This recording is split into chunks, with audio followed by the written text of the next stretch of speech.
Bonjour et bienvenue dans notre nouvel épisode de Roue Libre, l'émission où on vous fait découvrir la van life, les voyages en véhicule de loisirs. Et vous savez, on aime bien vous présenter des personnes qui voyagent, qui ont fait de la van life leur mode de vie. Aujourd'hui, je suis heureux d'accueillir Jen. Bonjour Jen, Bonjour, alias Jen on the road sur les réseaux sociaux. c'est ça. Et tu es là aujourd'hui pour témoigner voilà, de ton mode de vie, des choix que tu as faits et nous partager aussi, pour ceux qui souhaitent s'y essayer, tes bons plans, tes conseils. Parce qu'on sait, voilà, dans la van life, on aime bien conseiller, prendre l'avis des autres. Toi, petite particularité, est-ce qu'on peut définir comme un digital nomade? Oui, c'est Donc ça, tu je travailles tout en voyageant. Et c'est vrai que voilà, c'est quelque chose qui est intéressant parce que pour beaucoup, ça peut être un peu un frein à se dire: «Est-ce que je me lance? Comment je vais faire pour gagner ma vie, pour travailler?» Toi, voilà, tu as sauté le pas. Donc on est curieux de savoir comment tu t'organises et comment tu fais pour concilier voilà, travail et en même temps voyage. Peut-être pour commencer, est-ce que tu peux te présenter? oui, bien sûr, bah, moi, c'est, Jennifer et ça fait un peu plus de 10 ans, que je suis sur les routes, mais 3 ans avec le camion. Donc avant, tu étais comment? Oui, alors j'ai testé, plusieurs formats, sac à dos, principalement sac à dos, après j'ai enchaîné les PVT, les expatriations, j'ai pas mal bougé, on va dire. D'accord, et du coup, depuis 3 ans, tu as aménagé un véhicule et c'est le travail et le voyage dans ce véhicule. D'ailleurs, est-ce que tu peux nous dire un petit peu ce que tu fais dans la vie, en plus de voyager? Alors, je suis rédactrice web, dans le tourisme, donc je m'occupe de tout ce qui est, création de guides de voyage ou marketing pour les agences de voyage, offices de tourisme Mmh. et j'ai également, lancé un réseau d'entraide pour les entrepreneurs nomades, pour les aider justement, se lancer sur la route et à allier, les visites, le travail pour vraiment leur aider à trouver, un bon rythme de vie. Ce qui est pas le plus simple quand on se lance sur la route, surtout au niveau de la solitude. C'est ça, c'est bien de le vivre, Mmh. d'ailleurs tu parles de la solitude. On va faire une deuxième émission, avec toi où on parlera justement de ce voyage solo. Mmh. Donc tu vas aussi témoigner là-dessus, hein, pour ceux qui sont intéressés. Vous pourrez retrouver ça dans une autre émission. Si on revient toi justement à ta motivation, qu'est-ce qui t'a poussé comme ça à voyager, à travailler, à voilà, partir vivre cette expérience, solo? Moi, j'ai toujours aimé, bouger même depuis, toute petite et solo, tout simplement parce que j'avais pas forcément envie d'attendre après les copains qu'ils aient du temps ou pas, pour partir donc je me suis lancée, en solo et c'est là que j'ai découvert qu'au final, on n'est jamais vraiment seul, sur les routes. On rencontre, beaucoup de monde et du coup, c'est très enrichissant, de très belles rencontres, de très belles, de nouveaux profils, des visions complètement différentes des nôtres donc du coup, c'est super intéressant. Et ça permet, de découvrir, un peu le monde. OK, et si on reprend aussi, ton activité Mmh. professionnelle, est-ce que c'est quelque chose que tu faisais avant de te lancer, enfin de partir il y a 10 ans sur les routes et il y a 3 ans, avec ton van, ou voilà, tu t'es aussi lancé dans cette activité en même temps que tu as pris la route? Alors oui et non, j'ai toujours travaillé dans le tourisme. J'ai travaillé en tant que réceptionniste, manager, création de voyages, sur mesure. Donc j'étais quand même dans ce secteur-là, dans cet univers. J'avais également un blog voyage à l'époque, ça marchait, Ouais. plutôt bien et du coup, la rédaction a été quand même un peu, une évidence pour allier, la passion de l'écriture, de donner des astuces, de découvrir les belles petites pépites et pour aider les offices de tourisme et les agences de voyage à avoir, des lieux, on va dire, soit hors des sentiers battus ou alors, revisiter, on va dire, un peu les coins, touristiques de manière différente. J'imagine, ça permet vraiment de faire du contenu authentique, hein, puisque tu Exactement. le vis, donc ça doit sûrement plaire à tes clients. Mmh. C'est l'avantage d'être en camion, c'est que du coup, on est sur place, donc pour eux, c'est plus simple parce que du coup, on est vraiment, au milieu, de la ville, des lieux à visiter ou même, avec, les locaux, donc ça permet de mettre en avant certains profils, et de trouver de belles petites pépites, quoi. On va maintenant justement passer un peu à ton style de vie, hein, pour allier encore une fois ce côté digital nomade et la van life. Est-ce que tu as aménagé ton véhicule de manière particulière pour ça? Oui, tout à fait. Comme je savais que c'était pour y vivre à l'année, j'ai privilégié un certain confort. Déjà, je voulais le lit fixe parce que Mmh. vraiment flemme de devoir Mmh. défaire et refaire. Donc le lit fixe, c'était vraiment une priorité et après, je voulais un espace assez grand, en fait, pour pouvoir travailler, pour pouvoir me poser. Du coup, j'ai fait le choix d'avoir, une douche amovible, c'est-à-dire qui est sous la banquette. j'ai pas de douche fixe, Mmh. puisque du coup, mon fourgon, c'est un L2H2 et je pouvais pas avoir le lit fixe, la douche fixe, sinon ça aurait Mmh. été, un espace trop petit. Ouais, faut faire des choix. Il faut faire des choix, exactement. Donc du coup, c'est vrai que quand on l'aménage, c'est super important, d'avoir la vision globale, de savoir ce qu'on va en faire, si c'est que pour les vacances, que quelques road trips ou si c'est pour y vivre à l'année et y travailler parce que du coup, il faut quand même un certain confort. Par exemple, quelque chose de, qu'on pense pas forcément, mais des prises.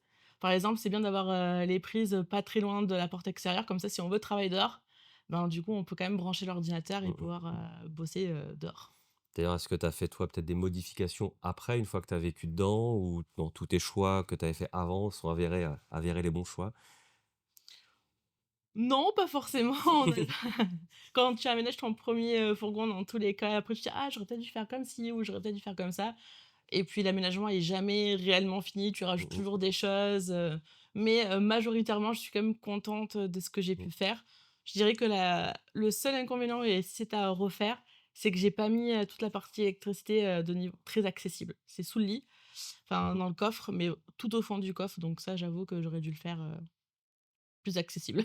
D'accord. Mais sinon, le reste de l'aménagement au niveau du travail, oui, parce que j'ai Mmh. quand même bien Mmh pensé, mh. donc ça, pour le coup, j'en suis contente. Et comment tu t'étais renseigné justement avant pour avoir, voilà, un peu toutes ces idées ou faire ces Mmh. choix-là? Tu avais peut-être rencontré des gens ou Oui, carrément, des personnes qui sont déjà en fourgon, les tutos YouTube, les festivals van life aussi, c'est vraiment chouette pour voir, différents types de véhicules, différents aménagements, il y a autant de profils que de fourgons, que d'aménagements.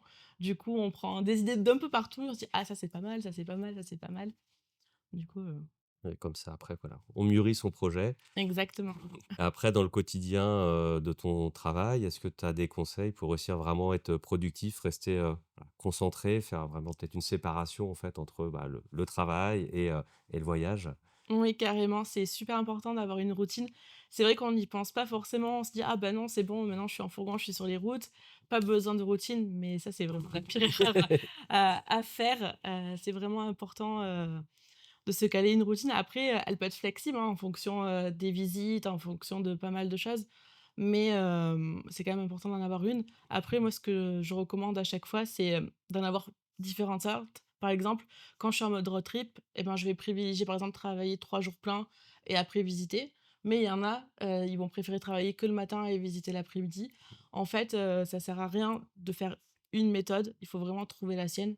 Mmh. Pareil pour, travailler, bah, trouver ses heures de productivité.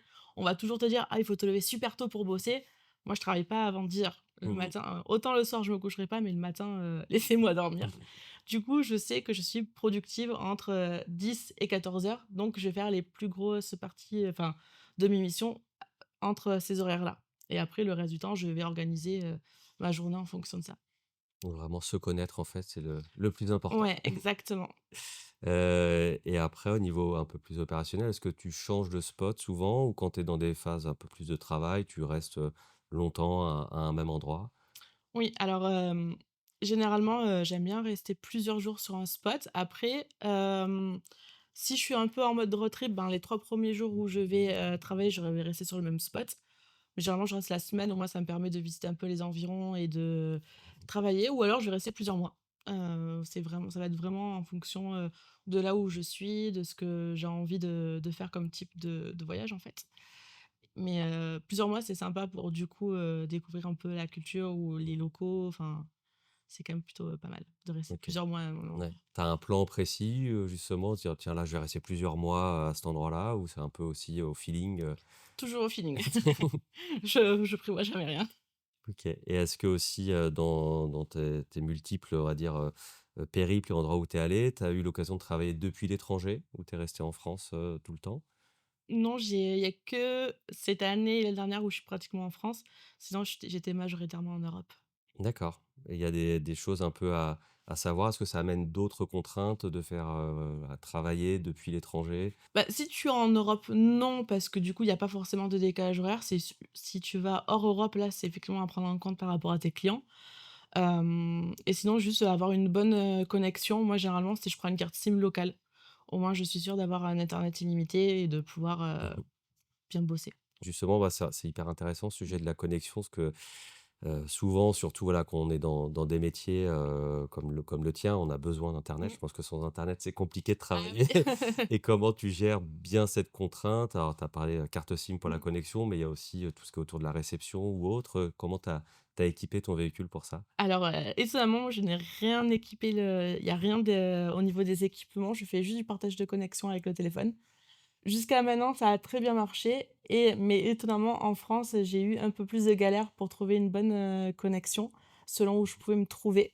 Après, il y a plusieurs, solutions, selon le prix qu'on veut y mettre. Il y a des routeurs, il y a, bah, la Starlink qui est, le dernier, en date et qui est vraiment très, très bien et que je recommande selon le métier qu'on fait. Moi, en tant que rédactrice ou avec la création du réseau, j'ai pas besoin, d'avoir un très gros débit au niveau, internet. Donc le partage de connexion me suffit. Par contre, si tu es monteur vidéo, que tu dois envoyer des fichiers ultra lourds, je pense que soit un routeur ou la Starlink, ça peut être Mmh. plus adéquat. Un peu comme pour les horaires, faut se connaître. Là, c'est en fonction du métier. Faut Ouais, aussi connaître les vrais besoins qu'on peut avoir en débit, en tout cas en connexion, pour faire le bon choix. ouais. Et il y a dans une partie, il y a la connexion internet. De l'autre côté aussi, il peut y avoir l'autonomie, notamment électrique, hein, si on doit travailler, sur un Mmh. ordinateur, par exemple, un peu toute la journée. Comment toi, tu gères cette partie-là de l'énergie, on va dire, au global? Alors j'ai du coup, ça, c'est dans la partie aménagement, c'est pour ça que encore une fois, il faut vraiment savoir ce qu'on va en faire parce que du coup, c'est pareil, l'autonomie ne va pas être la même. Moi, du coup, j'ai fait le choix d'avoir, 2 batteries externes de 110 ampères chacune et un panneau solaire de 230 watts. Donc généralement, en été, je tiens la semaine sans rouler, sans problème et en hiver, on va dire peut-être plus 3-4 jours. OK. Parce que du coup après, j'ai fait en sorte que les batteries se rechargent pendant que je roule. Mmh. Donc ça, c'est très pratique. Ouais. Faut rouler minimum 1 heure, mais c'est quand même plutôt pas mal. Donc au niveau électrique, il va y avoir, bah, bon, tout ce qui est, forcément appareil, ordinateur, mais c'est pas ce qui consomme le plus. Il y a le frigo, il va y avoir, le chauffage, le chauffe-eau, enfin, il va y avoir plusieurs, équipements, mais Rien pareil, qui consomme trop, il faut vraiment calculer sa consommation énergétique, quand on fait l'aménagement de son van. Est-ce qu'aussi tu choisis tes spots, les lieux où tu vas loger, on va dire, dormir, mais aussi travailler en fonction de ça? Parfois, tu vas te brancher sur du 220 volts ou tu arrives à toujours rester assez, vraiment, on va dire assez sauvage, Non, je me branche rarement en 220 volts, sauf si je vais dans des campings. Mmh mh. Là, du coup, j'en profite un petit peu, mais j'en ai pas l'utilité. Hormis peut-être en hiver si je veux vraiment rester plus longtemps sur un spot. Mmh. Donc là, effectivement, je vais peut-être privilégier, des bornes. Ouais, donc tu changes peut-être un peu ta manière de trouver des emplacements entre l'hiver et Et l'été. l'été, exactement. Est-ce que, tu as quelques derniers conseils à donner aux personnes qui veulent se lancer dans le voyage tout en conservant, voilà, une activité professionnelle? Oui, bah, déjà, je dirais de le tester, de louer peut-être un van, un fourgon avant vraiment de l'acheter ou de faire ou de faire l'aménagement. Parce que ça peut pas convenir forcément à tout le monde. C'est vrai qu'il y a en ce moment, il y a vraiment une hype autour de ça mais vraiment le tester avant de se lancer parce que c'est quand même, un certain coût, à mettre en place. Au niveau, travail, bah, il y a plusieurs solutions, soit d'abord monter son business et que ça soit stable et après partir sur les routes ou soit directement partir sur les routes. Les 2 sont tout à fait viables.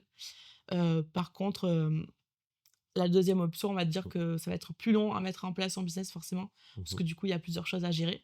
Donc les 2 sont viables, mais juste, en fonction de soi et de ses attentes et de ses objectifs. Ouais, bien étudié, puis ça Mmh, peut peut-être dépendre aussi de l'activité qu'on a. exactement. Il y a sûrement des activités qui peuvent se faire démarrer sur la route, Mmh, tandis tout à que fait. d'autres, c'est un peu plus compliqué. Et puis après, si tu es saisonnier, là, il y a moins de questions à se poser, on va dire. Ouais, C'est plus simple. eh bien, merci beaucoup de ton témoignage, tu te projettes encore, longtemps comme ça dans cette activité? Ouais, je suis pas prêt d'arrêter. Voilà, c'est que ce mode de vie, convient et tant mieux. Merci d'avoir partagé, tes conseils, en espérant que ça puisse avoir donné envie, à d'autres personnes de faire comme toi. Bah, avec plaisir. Peut-être tu peux rappeler où est-ce qu'on peut, te retrouver, sur les réseaux sociaux pour ceux aussi qui souhaiteraient, travailler, avec toi, professionnel du tourisme? Bah, pour tout ce qui est partie voyage et van life, ça va être Jen on the road sur Insta et pour la partie, travail, ça va être le Nomade Business Club, sur Insta également. Eh bien, merci beaucoup. Cette émission, bien sûr, est à retrouver sur YouTube et vous vous en souvenez, maintenant les émissions sont disponibles en format audio sur Spotify et sur Deezer. À la prochaine.